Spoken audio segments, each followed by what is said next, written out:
Dave Feldman, it's a pleasure to have you back on the show. Thank you for having me, Samir. Now, we'll link to the part one of this discussion, which took place about a year ago. We'll link to that in the comment in the description down below. But if you don't mind, for people who maybe are seeing you for the first time, if there's anyone like that, I'm sure there's still a few people who don't know who you are, who also watch my channel, maybe. But if you could give the very brief, like 2 minute overview of your career and what you're doing right now. Yeah, so I actually am I'm Dave Feldman. I'm actually an engineer, and I became obsessed with lipids after going on a low carb diet and seeing my LDL cholesterol skyrocket. And I became obsessed with trying to understand why, doing a number of experiments to help elucidate that, and over time developed enough of a following and enough of a community that was able to crowdsource a study to see if people like myself and others who, when they go on a low carb diet, see their cholesterol go up, if that's of a higher risk. And that's the so-called Keto-CTA study, which is currently coming into a new phase, but has technically been completed as of, I want to say, February of last year. And now we're in the process of publishing a lot of papers around it. Yeah, fantastic stuff. Dave, I personally have been I mean, like you, I've been a little bit obsessed with some of this work. And you and I, last time, we went very deep into some of the technical aspects of all this. And I have also been following your recent videos. You have a really long 4 hour interview with Gary Taubes that I'm just loving. I haven't got through the whole thing, but I'm an hour, like three and a half. Just loving it. And you also have a recent presentation. I'm not sure how recent that was, but it recently was put on your YouTube channel where you go over About 3 weeks, some I of the think. stuff. Yeah. So we're going to link to all those things down below, and if people haven't want to check those out, they can. But I actually wanted to start with the Taubes discussion because what you guys are doing in that discussion is really it's a philosophy of science discussion.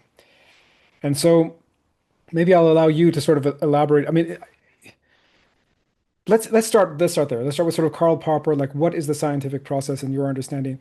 And based on your work as an engineer, like how did you see science prior to coming into the lipid world?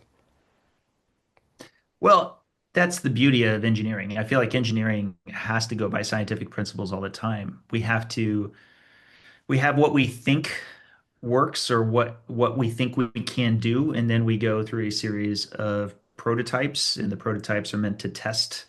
And rarely do you get to the finished product on the first try. And so you have to make observations. That's the first step.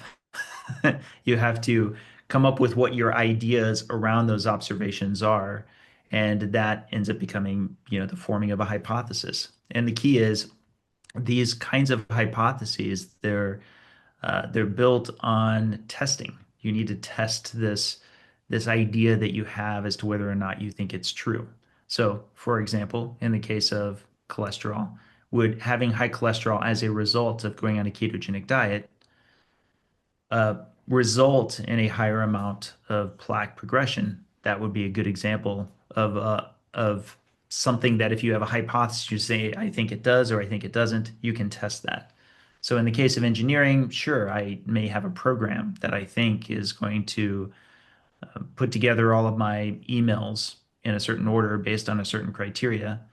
And then I try to write the code to see if that'll work. And then the test is whether it does. But in a lot of cases, you're testing it smaller. Like I don't test it on, say, all my emails at first. Maybe I have tens of thousands, which I do. So I may test it on the first 50. I test on the next 100. And we also see that in the case with medical science. Oftentimes you have what's known as a pilot study, and then you move on to like larger studies, things like that. Yeah, one thing that came up in that discussion is that, so engineering I think is like its own world because you're testing things on the fly in real time, like does this, like even going back to like Archimedes, like does this thing actually work? Does the water actually go up against gravity or not? Like you can actually see if it's working or not in real time. But a lot of things are not like that. And so even in physics, as Gary goes over in that interview, like a lot of physics is coming up with results that seem improbable and then trying to figure out how you messed it up, right? And so I like this idea of science progressing through disproving hypotheses. And I wonder, I'm trying to say this in a And that is no, I know where you're going, and that's part of the concept behind. I think it is Karl Popper who you brought up. It's that you never really prove a hypothesis. You can only disprove it. So what you're trying to do is if you're a good scientist, you should be the expert on how to disprove your hypothesis. You may not just be the person who came up with the idea. You should be the one who thought out all of the ways in which it can fall apart. And that informs you on how to test it. That's the whole point. So, 100%, which is why, you know, I think even you, like if you had to do this experiment again, there probably are some things you would change. In fact, I know there's some things you would change, and we can get into that later in the discussion. But I like the design of this experiment because it is trying to test the lipid heart hypothesis in kind of the only way that it, not the only way, but in a very in a way that would back it up, right? Because we last time we talked about this idea of independently associated, right? So we talked about this idea of we sort of agree that cholesterol or LDL, low density lipoproteins, probably, I mean, cholesterol is necessary for life. Cholesterol is in pretty much every cell membrane, so that's a whole different discussion. But LDL, it seems to play a lot of roles in the body. And one of those is like it seems to be given that certain genetic conditions where you have low LDL, those people tend not to get heart disease even on bad diets, etc. So maybe it is a necessary but not sufficient precondition for developing heart disease, maybe. But the question is, in a metabolically healthy person, and a non-smoker, and in someone who is, doesn't have certain rare blood associations that tend to cause, or blood diseases rather, that cause heart disease. In someone, in other words, an otherwise healthy person would high LDL associate with heart disease in the same way at the same rate that we see in other populations. So this to me is the ultimate like if people are serious about the lipid heart hypothesis, they should be serious about this experiment because this is how you could prove it. Do you agree with that? oh, I absolutely agree if the nature of the hypothesis, which is the lipid hypothesis, is that there is remarkable consistency on the dose response, and they would say dose dependent log linear response of the exposure of LDL cholesterol and ApoB in the bloodstream to the outcome of the development of atherosclerosis. You know, to kind of put a bow on it, I like to use this analogy. It's pretty easy for people to understand. If you introduce people to the inside of a volcano, what is the association between their entering that volcano and their dying? I think many of us would assume that it's going to be high. Now, what if I said, but what about the reason for them entering the volcano? Would that have any relevance as to whether or not they were going to die? And odds are, let's say I say, they're wearing a fireman suit. Does that mean their chance of dying in the volcano is lower? Well, probably it lowers the speed very minutely as to how fast they die, but they still die relatively rapidly. I could say the independent causality of entering a volcano to mortality is very strong, right? And the reason for your entering it or what you're wearing seems to have very little relevance as to that causal relationship, right? Okay, now let's change that to a hospital. Is the reason a person enters a hospital relevant in the association that we can expect uh, people inside of a hospital have towards mortality? And the answer we can intuitively say is yes. It matters whether you're a patient, somebody who's going to a hospital to seek treatment versus somebody who works in the hospital. If you work in the hospital, if you're a doctor, the association between, say, your entering the hospital and mortality are going to be very radically different than that of a patient. Therefore, this gets to the heart of causality. And this gets us away from something known as the Simpsons paradox. Simply stated, the Simpsons paradox is when there is an association that's found which would disappear if you made a distinction, if its ungrouped version changes when you group them. That means that you're not looking close enough. So Simpson's paradox is about you look closer, you draw a distinction. So the distinction you mentioned that I would draw to capitalize a little bit more on what you just said, it's not whether a healthy person with high LDL would have this association. I think the reason why the LDL is higher is going to turn out to be relevant towards the association with atherosclerosis. And what I think may be the case, but I don't know for sure, it's a hypothesis, for why there is this association between higher levels of LDL and plaque development is because in all those cases, there is a clustering of either some sort of genetic impairment in management of lipids that also, whatever that genetic component is, also has an independent association with atherosclerosis. So no matter what you do with those lipids, there's still this level of independent drive. Or there's some threshold of metabolic health, which also affects the lipid profile and also independently, separate from the lipid profile, appears to affect the risk level of atherosclerosis.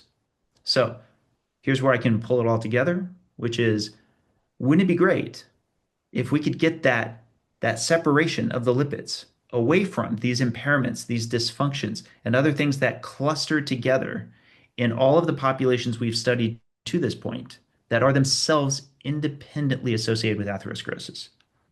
And notice how I keep saying independently associated. Not that I'm saying I know for sure that they drive it, but now we're getting into, hey, does the reason for the higher LDL prove to be relevant towards that association with atherosclerosis? And is that reason related to these impairments, these dysfunctions, and so forth? That's my hypothesis. I believe that's the case.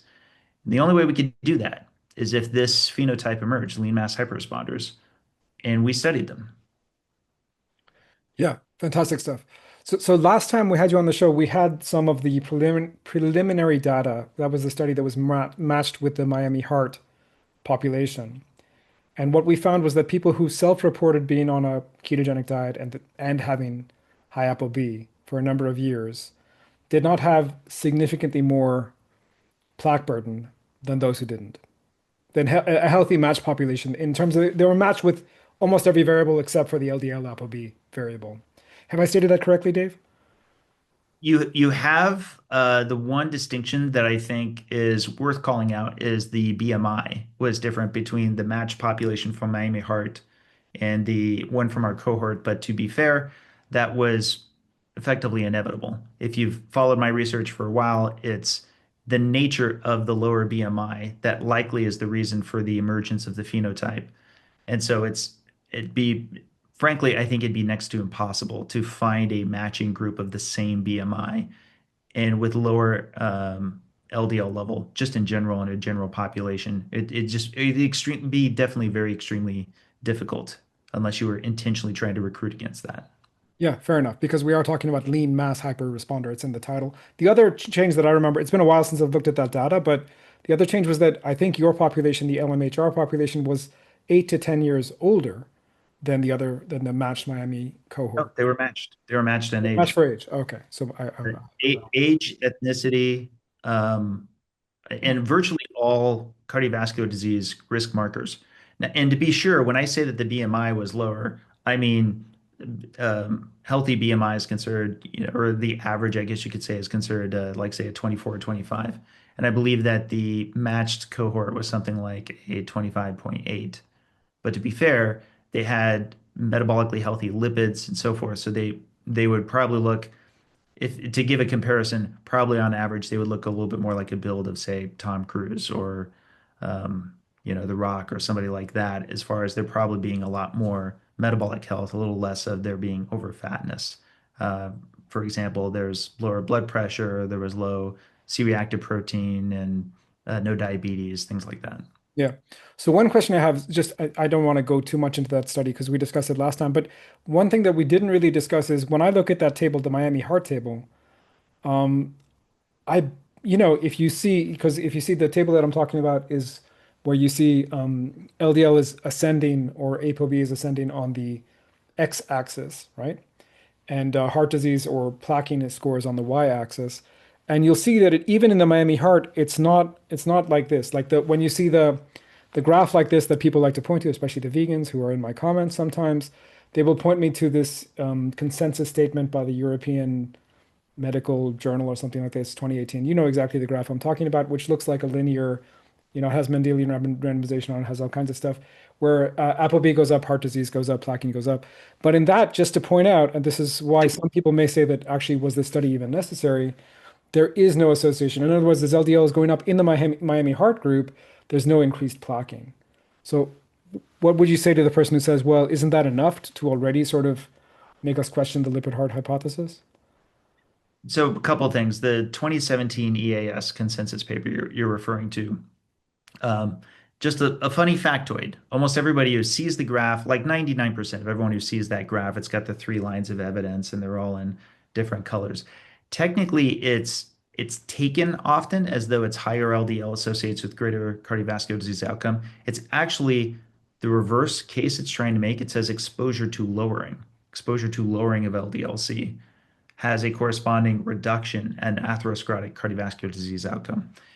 That actually becomes relevant when discussing the lipid heart hypothesis in particular, because there's a component of a lack of association that I've ever been able to see in a straightforward manner between plotting LDL and corresponding not just decrease in longevity, but increase in longevity at low levels of LDL without there being a lot of additional, let's say, Adjustment. assumption. Yeah, exactly, on the adjustment side. Now, on the other end of it, this is going to get back to the epistemic humility that Gary Taubes and I were talking about. Do I think if our study is further backed up that the lack of association between LDL and ApoB is the knockout blow for the lipid hypothesis such that we can just disregard it? I don't think that. And this is somebody who, has an enormous amount of time built into it that a single study can do all of that footwork for us, right? Is it, however, what I argue groundbreaking? In my opinion, unquestionably, it's super groundbreaking because this is absolutely not what would be predicted by the lipid hypothesis, particularly given the fact that we have a number of our participants that aren't just at modestly higher levels of LDL, but are at the levels that were being looked at by Brown and Goldstein 50 years ago Yeah. that are well into the hundreds. I mean, I believe homozygous FH is qualified by having an LDL of 400 or higher, and we have six people in our group in our population, and the folks that or rather the children that Brown and Goldstein were looking at originally were two. There were two children, and I think that the first publication that they had was with four. In fact, the last publication I saw that looked at longitudinal CCTA data for children who had homozygous FH was a total of six. Six. So we ourselves have six in our 100 across this large spectrum. And of those six, is there an association between their LDL and ApoB levels, along with correspondingly higher levels of plaque? Yeah. And the answer to that is no. Yeah. So we'll get to the current study and the current data in just a second. But I do want to just take you back to that because I'm looking at the control group. I'm not looking at your group yet. I'm looking at the matched control, the Miami Heart Study, and I see that association, it's not strong one way or the other, but if there's a line, it goes slightly like the higher the ApoB, the lower the plaquing. Slightly, not much. It's like almost a flat line. So again, like if I as a like imagine me as a skeptic from the other side. For part of this discussion, I'm going to just to warn you, I'm going to be playing devil's advocate and I'm going to be channeling my inner Always. Lane Norton and stuff.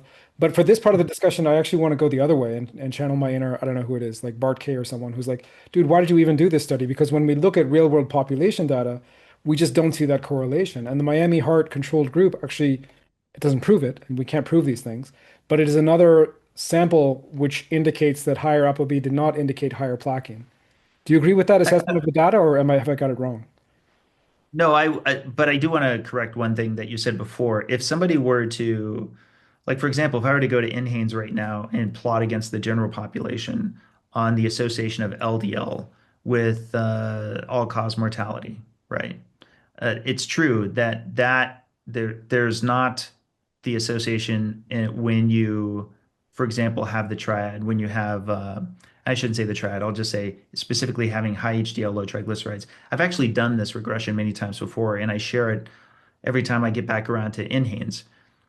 But is there an association between higher LDL and the outcome of cardiovascular disease, say mortality? You'll see in the general population, there's more of like a U-shaped curve. But I actually don't love that approach anyway, because all that does is it says what it is that you're going to die of. If you don't die of cancer today, but then end up dying of, a heart attack next year, it's not really useful information. This is why I like all cause mortality data in general. But setting that aside, now let's get over to what you were just now talking about. There's not, there's even showing a little bit of a line when there's just literally, it's just noise when the R squared is, let's say, point zero something. Like it's almost not even a point of conversation. At that point in time, there's just not a lot to discuss because we have so little association on both the Miami Heart Group that you're talking about, that's the matched control, and on the lean mass hyperresponder cohort, that it's fascinating how little there is that correlation with uh, plaque presentation. Because remember, this is the key thing, is the difference in this study that you're talking about from last year, it was cross-sectional, which is to say it's not longitudinal, so it's just a point in time. But importantly, the point in time for our cohort was at 4.7 years, so nearly half a decade that they had been at those LDL levels, for which there was still no association with plaque development at baseline when compared to the Miami Heart cohort that also just had one set of scans, but for which there was no association either. Yeah. So I think what you're saying is I'm asking you a question regarding Miami Heart that you're just this study was not powered to even address. So forget about it. It's not that it wasn't powered to address. I would argue that given the present expectation of the lipid hypothesis, it would be powered to address. There would be an expectation that at 4.5 years of having an LDL in, say, the 300, 400 range, that there should be some degree of separation. Again, getting back to the work of Brown and Goldstein. For people might push back and be like, oh, but the sample size is too small. There's studies out there that are in the tens of thousands. And I think that that's a fair point to bring up, except for the exposure levels for those studies that are in the tens of thousands also are much smaller. So getting back to the power calculation, Yeah. you want to care about what it is that that 2017 EAS paper says. And if you look carefully, if you read it, you'll see that it talks about there being a remarkable consistency in a dose-dependent level, and it outlines it. It talks about it and it shows what those distinctions are that you would expect. And that becomes important to then take back. So in a roundabout way, you could say that EAS 2017 paper, the reason why on the announcement of the study, I drew attention to it was because I knew that that was kind of the larger hypothesis of today. And it does make distinct predictions that our study is coming back to and addressing in a distinct way. Perfect. Great. So in other words, um, I think what the right thing to do at this point in the conversation is to sort of steelman the lipid heart hypothesis. So I'll try and you'll correct me and fill in the gaps. So the lipid heart hypothesis, as I understand from listening to countless hours of Thomas Dayspring in particular, but many others, is that again, LDL associates through there's a causative pathway that they talk about, and we got into the causative pathway in our last conversation, so we don't have to do it again here. But there is mechanical evidence indicating that LDL is part of this mechanical pathway. Point number one. Point number two is in populations we see as LDL rises, we tend to see in a dose-dependent manner, we tend to see that heart disease increases. It is not the only thing that associates, it is not the only thing that causes, but it is a very important causative factor. And therefore, so those are the sort of the premises. Therefore, the conclusion is, we want LDL low to minimize one's chance of developing heart disease. Is that a Steelman version, or can you make it even stronger? No, I think that that's fairly accurate the way that you described it. Cool, cool, cool. So in that particular case, and so that's why we like this study. The study that you've designed is testing LDL in the absence of those other factors. What are those other factors? Well, there's a number of them, but the biggest one for our purposes is really probably hemoglobin A1C as a marker of insulin levels, prediabetes, diabetes, et cetera, et cetera. Because the fact, I mean, I've looked at this data countless times, and I think that, uh, well, we can refer to the work of Gerald Reaven, Dr. Gerald Reaven, who basically posited, and this is quoting him more or less, those who die of heart disease and didn't have metabolic syndrome or didn't have diabetes or prediabetes are basically they just were misdiagnosed. And there's a lot of data that backs that up, right? So that's his position. That's sort of my position too. So, but taking that away, so if you take that away, then you're left with the day spraying lipid heart hypothesis. And this is the only real population within which you could take that away in a meaningful sense. Have I got that right? So hence the importance of this particular study in testing the Yes, lipid heart hypothesis. but I do myself disagree on the undiagnosed. I think it's probably true that if we were to if we were to build a pie chart of the amount of people who die of a heart attack with undiagnosed, specifically insulin resistance syndrome, let me just call that out in particular, that pie chart probably is around 75%. 75% of people who are dying of a heart attack for which it's not exactly known why, but for which there was, in my opinion, a very causal factor association. It's probably back to insulin resistance syndrome as being a crucial driver.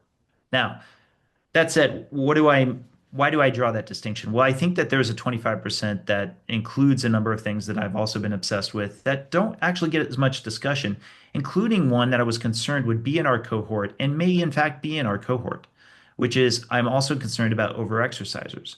I believe that there are people who, and I talk about this with a lot of people, including on podcasts. I believe there are people who are binging, but they're binging in a different way. They like exercise, they like running, they like cycling, and they do not prioritize recovery enough. And that lack of recovery, I believe, is a huge cardiovascular risk factor.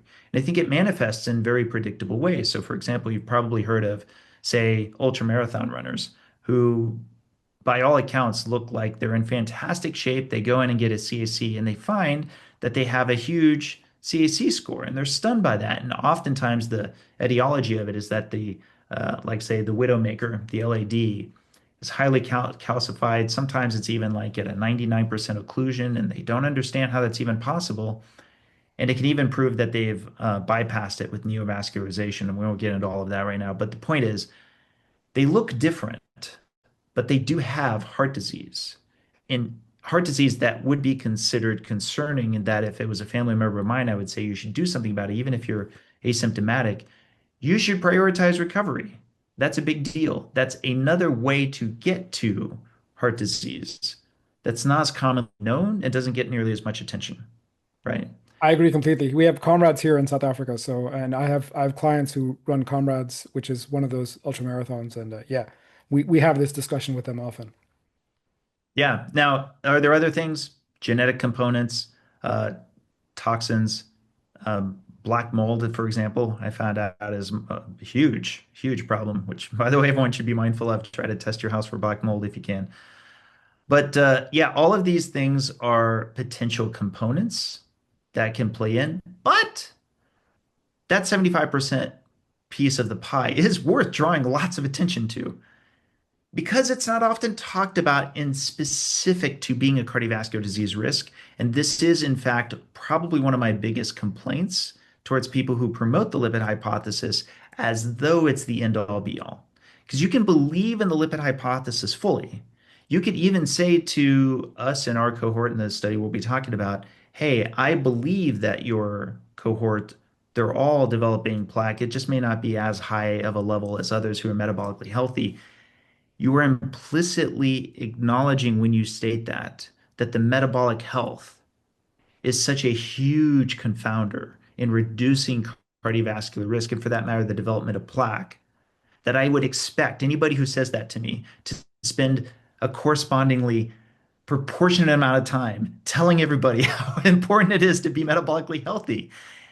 Unfortunately, I have family members, and I'll bet you know some patients who have this impression that if they have their LDL low enough, if they have their ApoB low enough, then the insulin resistance is not that big of a deal with regard to cardiovascular disease. And there's just no data that I've seen that backs that up. That if you bring your LDL low enough, you become heart attack proof in spite of having metabolic syndrome, for example. Right. I yet to see anything like that. And that includes in existing studies where they get the LDL super, super, super low. They might see a difference in event outcome, but both sides, both the placebo and the intervention group, still have, in my opinion, way, way too many heart attacks. Yeah. No, I agree, Dave. And this whole thing gets very confusing because, of course, statins and I believe PCSK9 inhibitors, although I'm less familiar with the how those work exactly. But statins certainly have pleiotropic effects. Statins increase nitric oxide production, which is a one way in which we dilate blood vessels, right? So they will, all things being equal, if my blood pressure is high and I take a statin, probably my blood pressure is going to go down, right? So there's this level of confusion because a lot of the data, and I had this actually in our element HR group. I had this with one of the doctors who was really trying to pin me down and give me data and so on. But all of the data he was sending me were these studies on drugs, and that's not. I'm not sure that that's relevant to the conversation in the way that we're having it. You know what I mean? It's it's a big deal to me, and I've talked about this openly many times before. I can appreciate that many want to take drug study data as being supportive towards this mechanistic component of the pathology of atherosclerosis. I have trouble sharing that opinion because I think that the way by which data comes through to us from drug trials, just by the nature of what they are necessarily confounded. But since you mentioned, for example, Thomas Dayspring, many people like Thomas Dayspring will concede this point. They brought it up themselves that the way by which you lower ApoB is relevant as to whether you can expect there to be a likewise reduction in cardiovascular disease risk. That is, in fact, a logical inconsistency with what the present day lipid hypothesis is. The present day lipid hypothesis would posit that no matter how it is that you get the ApoB lower, you should have a corresponding drop in risk for cardiovascular disease. Yeah. But it's especially relevant when trying to assemble data from these drug trials that succeed, or supplements, whatever, that succeed at lowering LDL or ApoB, and then using that data as you see fit to pull into, like, say, meta-analyses in support of the lipid hypothesis. Yeah, it gets very messy very quickly. And I think one upshot of the discussion you had with Gary is like it's really, really important to be skeptical when you're reading these reports and to have an understanding of everything that could go wrong, you know? And I think Gary did a great job in elucidating how a lot of times that does go wrong. Listen, we're sort of halfway through the conversation and we haven't gone to the current paper that I wanted to discuss. So I want to sort of get there. So the title of the paper is Plaque Begets Plaque, ApoB Does Not. And the finding, as I understand it, so now we have this is no longer a matched control trial. This is the same, I believe it's 100 participants. We have two CCTA, that's coronary CT angiogram tests, and we see some interesting results.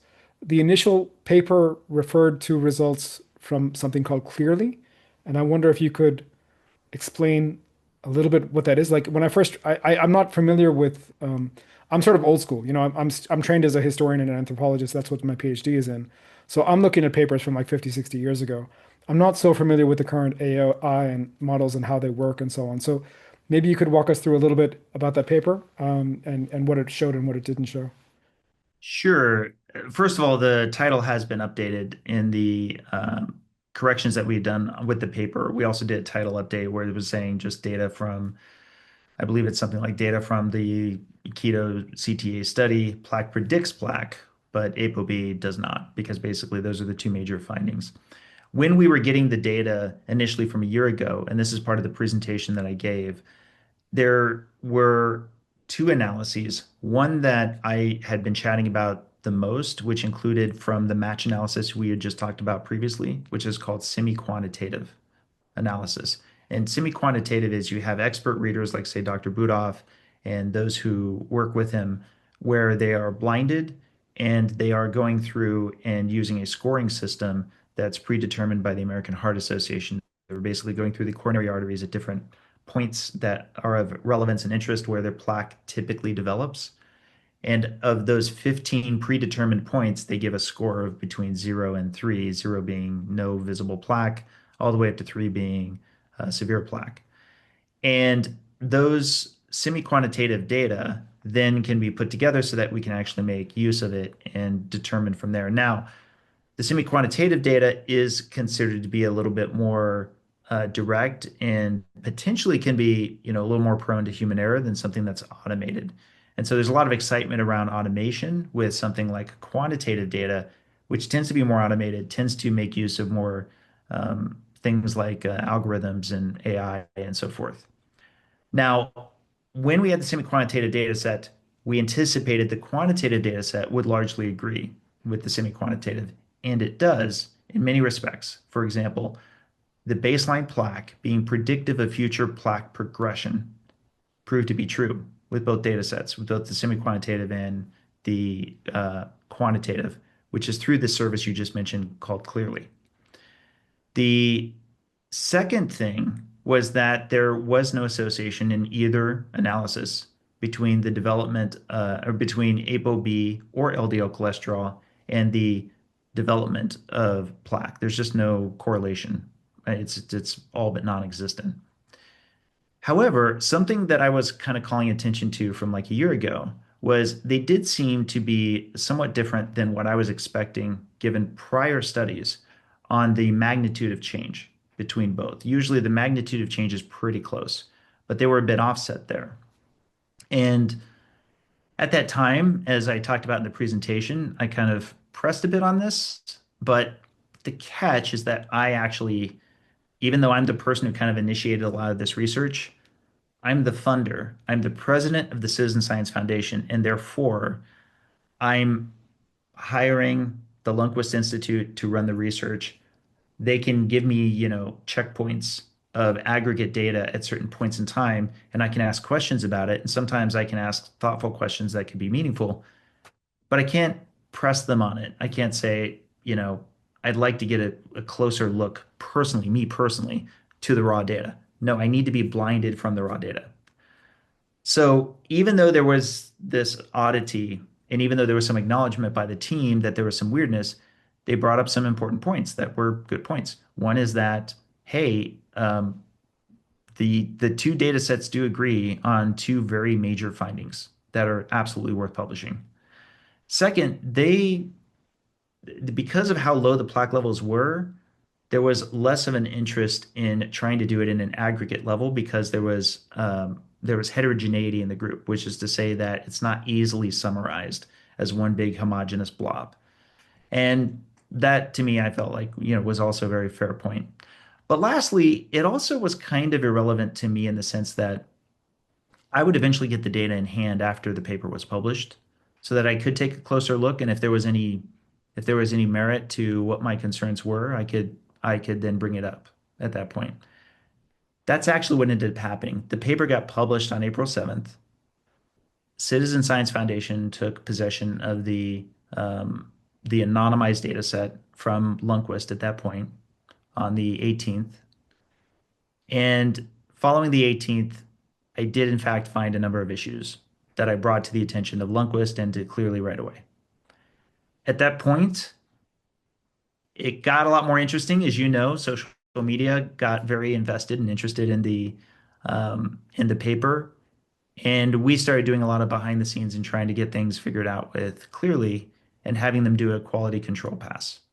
So let me unpack a little bit more because you brought up Clearly. Clearly is not Lundquist, is not doing that. What they're supposed to be doing is they're supposed to be getting the data set that Lundquist sends them, and like a service, they then go through that data set and provide back their results from a research standpoint. And there were some anomalies with it that the ones I've been able to discuss and have been cleared to discuss as part of what I have in the presentation. So Yeah. if you link the presentation, they can go ahead and watch that. The rest is kind of in a formal process of sorts Yeah. that we're working on. I mean, yeah, we don't need to get into the details, but what I'm going to do is I think some of the details will come up because I'm going to interrogate you a little bit on there are things that people that critics were saying that I have my own response to, and maybe I'll share my response as well. But I would be curious to hear your response. I think Mhm. I've heard bits of it. So one piece that you mentioned again in that same presentation is that, and this is something that came up a lot on the LMHR group, it's this idea of a critical threshold. So imagine that the lipid heart hypothesis is true, or for the sake of argument, let's believe it. There may be a level above which you don't really see much progression. In other words, there's a regression to the mean would be down this way. Associate, I There's think an is what you association. mean. Yeah. So let's say, my LDL is in the north of 400 group. Let's say, and say I'm the highest in that population. Say the lowest in the population was just 350. So we have, say, between 350 and 450 are the LDL numbers. In that case, we could, maybe it's true. Maybe there's a point there, right? But that's not the data, is it? No, in fact, it's the one place where as this idea kind of took hold, I definitely had a very strong opinion on it because that was already published. That was already in our paper. Let me unpack this a little bit because it is worth like drawing a lot of attention to. If it was true what a lot of critics were saying that quote unquote all of our people had high LDL levels and therefore seeing an association between their LDL levels and the corresponding change in plaque is not to be expected. I would actually agree with them if it was a narrow band. In other words, let's say that we were looking at people who had an LDL of, let's take the average. We had an average of 254. Let's say that everybody who had the low end of that average was at 244, and everyone that had the high end of that average was 264. So there was just a band of around 10 milligrams per deciliter between. I would actually agree with them. This would mean that there would be a high level of saturation, right? And therefore the progression levels couldn't be well established because the exposure is actually the same roughly to everybody. But that's not at all the case. In fact, it's the opposite. We actually have, as published in our table one from the original April 7th paper, and I'm hopefully memory serves me here, an 84.7 standard deviation, 84.7 milligrams per deciliter. You could right now go to AI and say, hey, give me an estimate on what that would likely mean with that level of standard deviation. And it'll spit back something in the range of between 400 and 500 spread. That's that's not just a wide spread by the term widespread. But I said this in my presentation because, and I stand behind it, especially after having the hard numbers to be able to show it, we have the widest spread of any prospective imaging study I've ever seen. Like I've never seen anything with as wide a spread as we do. 500 widening it out means that the exposure stepwise is enough against what would be considered the lipid hypothesis to be able to see a signal. I'm quite confident of that, particularly when, again, the lipid hypothesis is not truly linear, it's log linear. So with each 38 point, I want to say whatever it is, it's millimole per liter. If you go by that for each 1 point of millimole per liter, it starts to increase like this on a curve. And as the lipid hypothesis would state itself, the longer it's there within a short span of time against the degree of exposure will show the resulting amount, or at least that's what it would predict. So I don't know another way of putting this, but I feel like this may be one of the biggest misses that we've had from our critics. But I didn't want to address it until I could address it alongside all of the other data that we accumulated, which is why it needed to be from a few weeks ago. Yeah. I'm trying to think about what a critic would say to that. And I guess their question would be, okay, so how did someone, so I think the lowest, I have to remind myself of the chart that you showed, but it was something around 100 or slightly north of 100 in terms of their LDL. 49, actually. Sorry? Yeah, where our lowest LDL was 49, actually. So the question then would become, how did someone with 49 with an LDL of 49 make it into the study? Yeah, and that's not only a good question, but it's an important one to remember for all studies. So we had an eligibility criteria. You had to prove to us that you had a lower LDL before you started on a ketogenic diet. And then after you had gotten on a ketogenic diet, you had to prove to us that your last lab result was in the eligibility range of 190 or above, right? Now, a crucial component to remember at all times is that that from the LDL shifts that you've seen me do in my own experiments, it's extremely fluid, and that the lean mass hyperresponder phenotype itself can change if your BMI increases. Well, again, we're working with averages. The average of 254 for the LDL levels of our cohort is a proper average, but it does have a spectrum.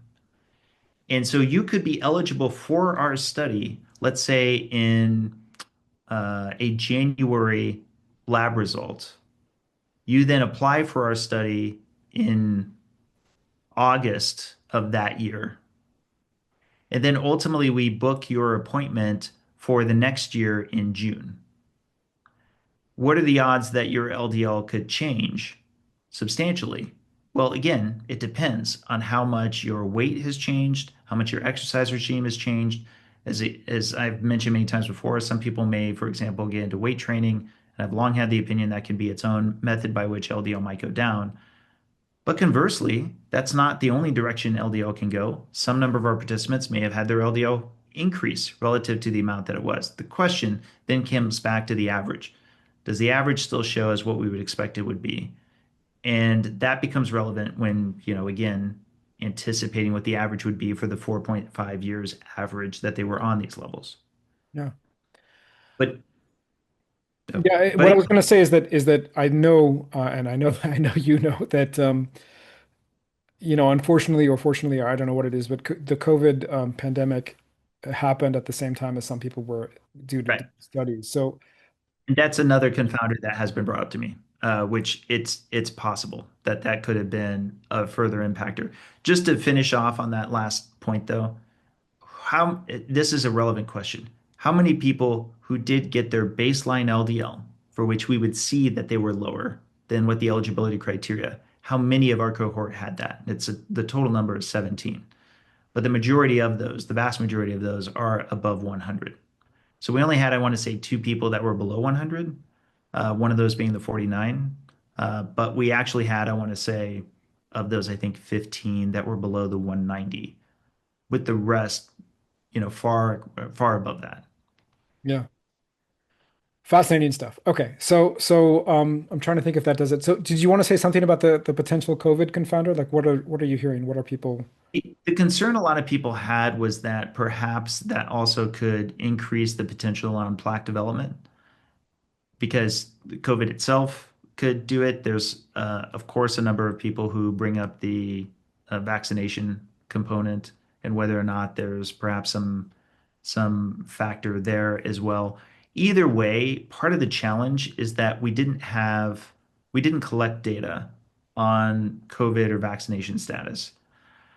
At this moment in time, I can't say that it's not that I want to rule out that it could have been a component with regard to our data, but I can't say that I'm highly convinced at this time that it was. But also it's not relevant, right? Because we're testing a very specific hypothesis, which is the lipid heart hypothesis. In order, we would expect, given that hypothesis, that the higher the ApoB, the higher the LDL, the more the plaque development we see, and we just don't see that association at all, no matter how you cut it, right?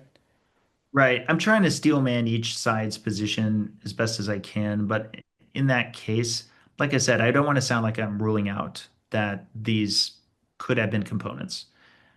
Just that I'm not that convinced at this time. No, fair enough. I mean, I think it's worth studying. I have had clients who've had pulmonary embolisms that they feel were due either to the virus or to the pharmaceutical intervention, and I think that's something that should be studied. But this was not you guys weren't designed to study that, and I think that that's There's also just the degree, the frequency.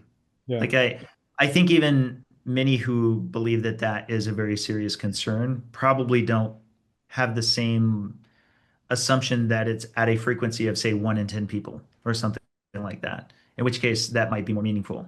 But yeah, like I said, it may be a confounder with perhaps one or two participants, maybe more. It's possible.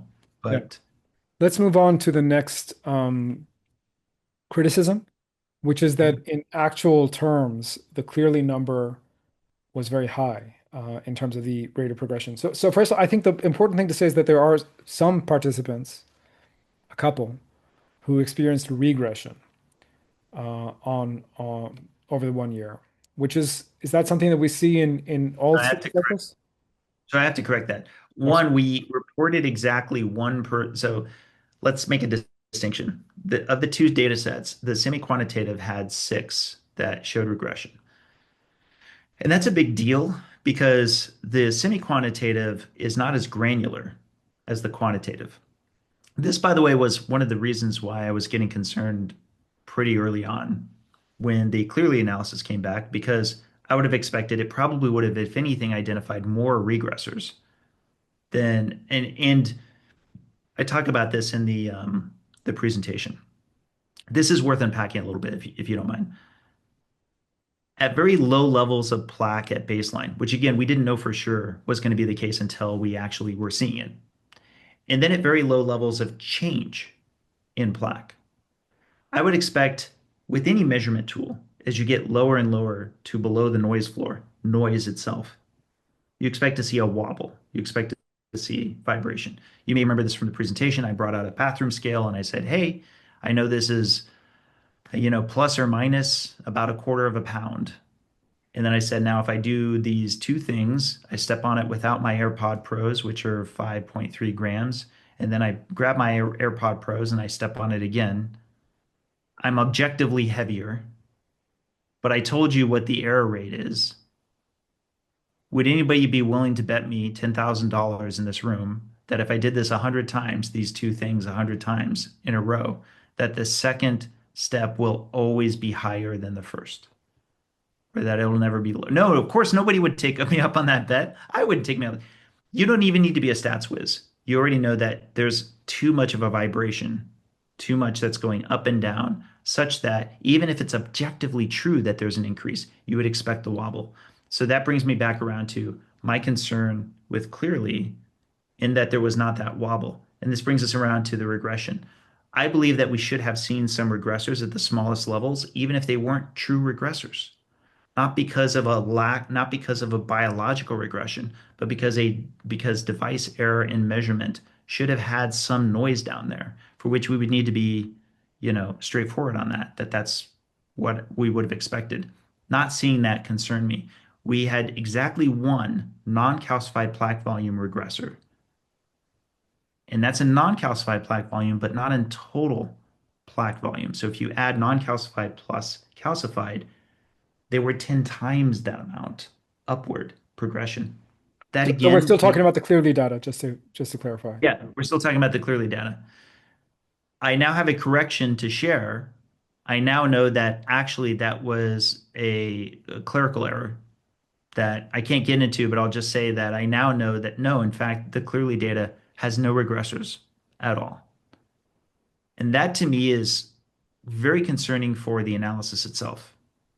Not because I wouldn't expect there to be progression. I do expect there to be progression, especially for a cohort that's 55 years old.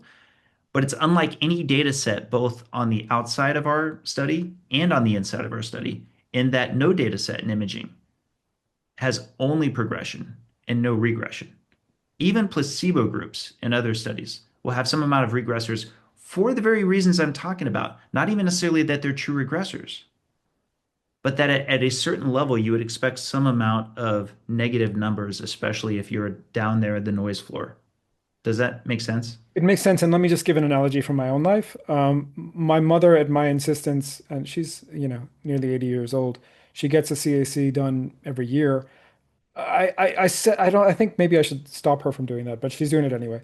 But sometimes it comes back 10, sometimes it comes back 7, sometimes it comes back 3. Like, and there's no Yep.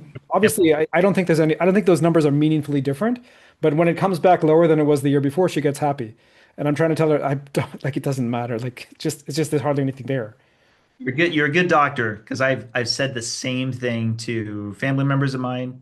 The just to jump into that real quick, a CAC has further apart slices than like a typical CT, and that's to keep the dosage of the radiation lower.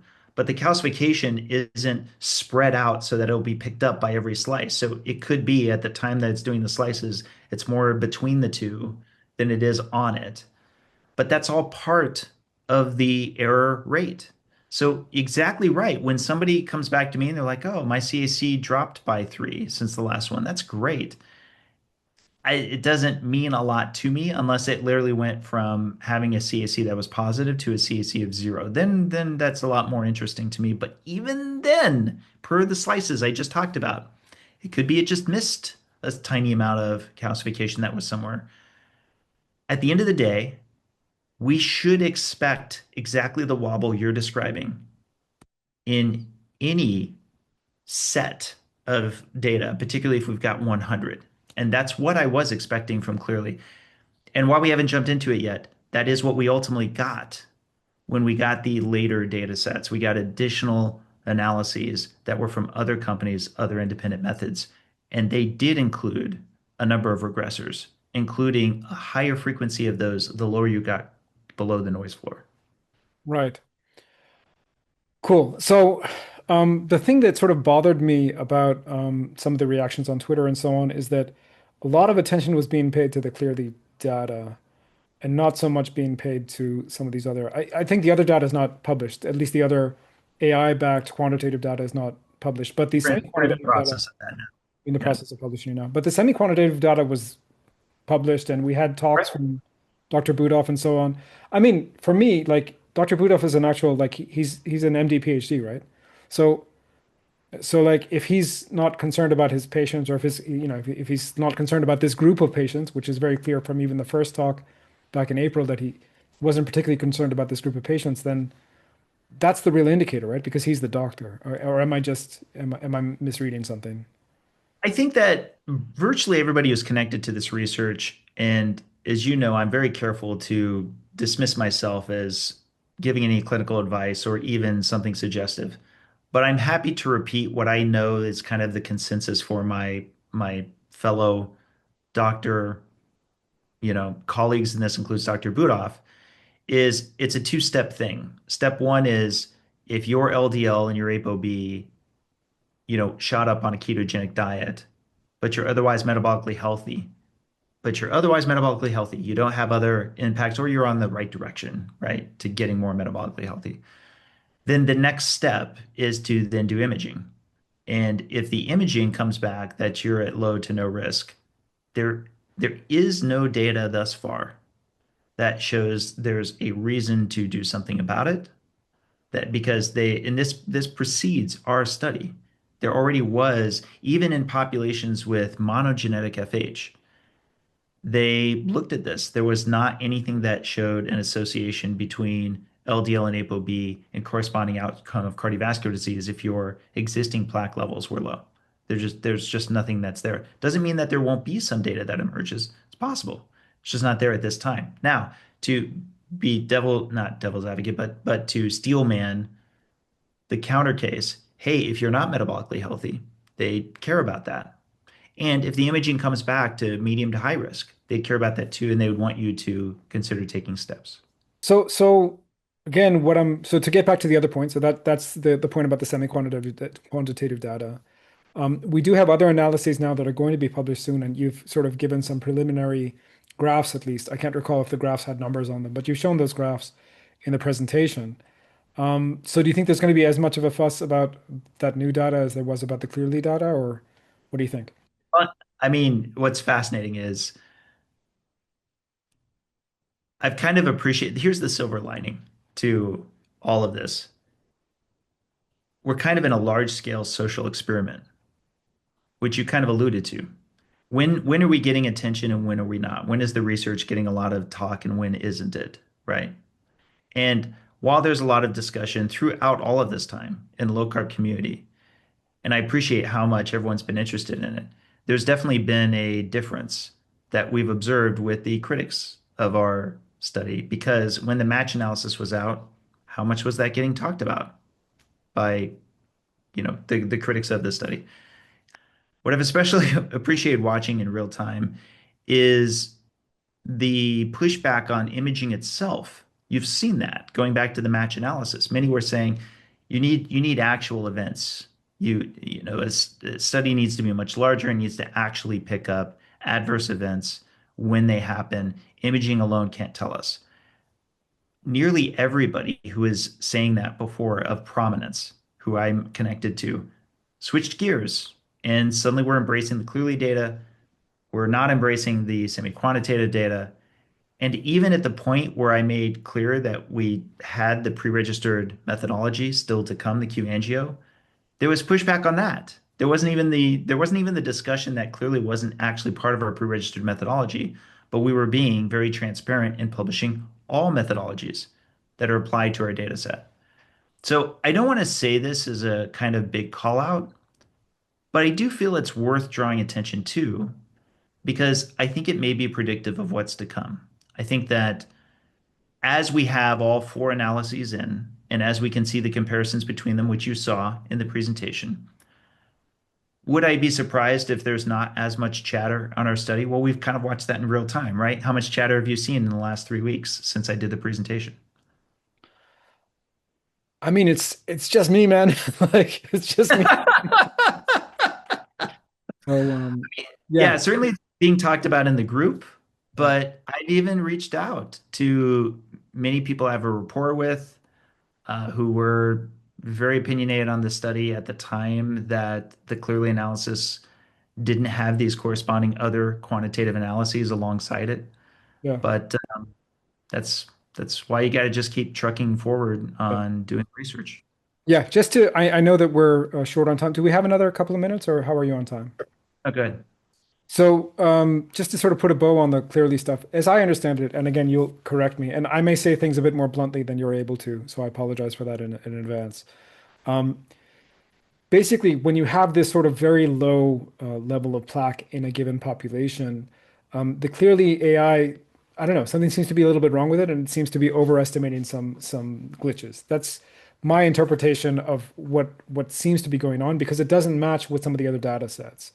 And you've reached out to Clearly, again, you don't have to confirm or deny this, but you guys are in a negotiation with Clearly whereby they may or may not do some quality control, which might result in some revision of the numbers.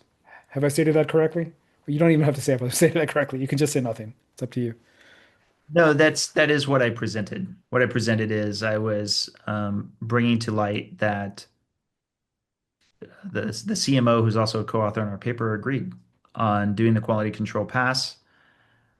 A period of time later, they changed gears, said that they were not going to do a quality control pass, and we think that we're hoping they come to the conclusion that that is the appropriate thing to do and to meet that original commitment.